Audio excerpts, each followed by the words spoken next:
Praise the Lord, hallelujah. ഈ ആദ്യ ശനിയാഴ്ച ദിനം അമ്മയോട് ചേർന്ന് ശക്തമായിട്ട് പ്രാർത്ഥിക്കാനായിട്ടുള്ള ദൈവകൃപ കർത്താവേ ഇത് കാണുന്ന ഓരോ മക്കൾക്കും ഉണ്ടാകട്ടെ എന്ന് പ്രാർത്ഥിക്കുന്നു. പിന്നെ കഴിഞ്ഞ വ്യാഴാഴ്ച നമ്മുടെ ഓൺലൈൻ ശുശ്രൂഷ ഉണ്ടായിരുന്നു കേട്ടോ. അപ്പോൾ അത് ശരിക്കും ഞാനവിടെ കാലത്ത് ചെല്ലുമ്പോൾ വേണോ വേണ്ടോ, കാരണം ചുറ്റുപാടും വെള്ളമല്ലേ, അപ്പോൾ ആരും വരില്ലായിരിക്കും. എന്നാലും നമ്മുടെ കുടുംബ വിശദീകരണത്തിൻ്റെ 7ാമത്തെ ആഴ്ചയിലായിരുന്നേ. എന്നാലും ഞാൻ ബലിയർപ്പിക്കുന്ന ഉറപ്പുണ്ടായിരുന്നു. അങ്ങനെ ഞാനപ്പോൾ ഞാനും സിസ്റ്ററും പിന്നെ ആരെങ്കിലും വന്നിട്ടുള്ള കുറച്ച് പേരായിട്ട് വലിയ ഒരു 100-100ഓളം പേര് പ്രിയ സഹോദരങ്ങൾ. അപ്പോൾ എനിക്ക് മനസ്സിലായി ഈ ജനത്തിന് ശരിക്കും ഇതിൻ്റെ പ്രസക്തിയൊക്കെ ദൈവാത്മാവ് വെളിപ്പെടുത്തി കൊടുക്കുന്നുണ്ട് എന്ന് മനസ്സിലായി. ഞങ്ങൾ നന്നായിട്ട് ബലിയർപ്പിച്ച് ഒരു 12 കൂടിയൊക്കെ നമ്മൾ നിർത്തി ഇച്ചിരി ഭക്ഷണമൊക്കെ കഴിച്ച് നമ്മൾ പോന്നു. നമ്മുടെ പ്രാർത്ഥനയ്ക്കൊക്കെ പ്രത്യേകം നന്ദി കേട്ടോ. അപ്പോൾ കുറച്ച് പേർക്ക് ചോദിച്ചിരുന്നു ഉണ്ടായിരുന്ന വെച്ചാൽ നമ്മൾ കോമൺ ആയിട്ടൊന്നും പറഞ്ഞില്ല, നമുക്ക് എങ്ങനെയാണ് സംഭവം എന്ന് അറിയില്ലല്ലോ. അപ്പോൾ അതുകൊണ്ട് നിങ്ങളെ ശക്തമായിട്ട് പ്രാർത്ഥിച്ചേക്കണം. പിന്നെ ഇന്ന് നമ്മൾ ധ്യാനിക്കുന്നത്, പിന്നെ നമുക്കറിയാലോ വയനാടും അതുപോലെ ഒരുപാട് ഇടങ്ങളിൽ ചെറിയ രീതിയിലൊക്കെ ഉരുൾ പൊട്ടിയിട്ടുണ്ട്.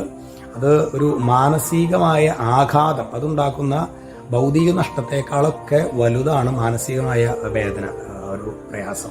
നമുക്ക് പ്രത്യേകമായിട്ട് അങ്ങനെയുള്ളൊരു മേഖലകൾക്ക് വേണ്ടി കൂടി വീട് പോയി, പിന്നെ ആളുകൾ പോയി, അത് വലിയൊരു വിഷമമാണ്.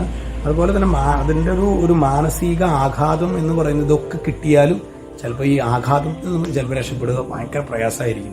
നമ്മൾ നന്നായിട്ട് ആ ഒരു മേഖലയ്ക്ക് വേണ്ടി കൂടി ഒരു മെന്റൽ സ്ട്രെങ്ത്തിന് വേണ്ടി കൂടി നിങ്ങൾ പ്രാർത്ഥിച്ചേക്കണം. ഇന്ന് നമ്മൾ ധ്യാനിക്കുന്നത് അത് എസെക്കിയേൽ പ്രവചനത്തിലെ 36-ാമത്തെ അധ്യായത്തിലെ 25-ാമത്തെ തിരുവചനമാണ്. ഞാൻ നിങ്ങളുടെ മേൽ ശുദ്ധജലം തെളിക്കും, നിങ്ങളുടെ എല്ലാ മാലിന്യങ്ങളിൽ നിന്നും നിങ്ങൾ ശുദ്ധീകരിക്കപ്പെടും. ഞാൻ ശുദ്ധജലം തെളിക്കും, നിങ്ങളുടെ എല്ലാ മാലിന്യങ്ങളിൽ നിന്നും നിങ്ങൾ ശുദ്ധീകരിക്കപ്പെടും. എന്നിട്ട് വചനം പറയാണ്, സകല വിഗ്രഹങ്ങളിൽ നിന്നും നിങ്ങളെ ഞാൻ നിർമ്മലരാക്കും. ചില വിഗ്രഹങ്ങൾ നമ്മുടെ ഉള്ളിൽ കയറിയിട്ടുണ്ട്.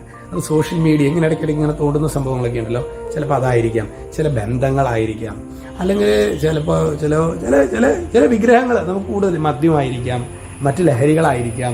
അതായത് നമുക്ക് അത് കിട്ടിയാലാണ് നമുക്ക് സന്തോഷം ഉണ്ടാവുള്ളൂ. നമ്മൾ ചില വിഗ്രഹങ്ങൾ, പ്രിയ സഹോദരങ്ങളെ, യേശുക്രിസ്തുവിൽ നമ്മളെ അകറ്റും.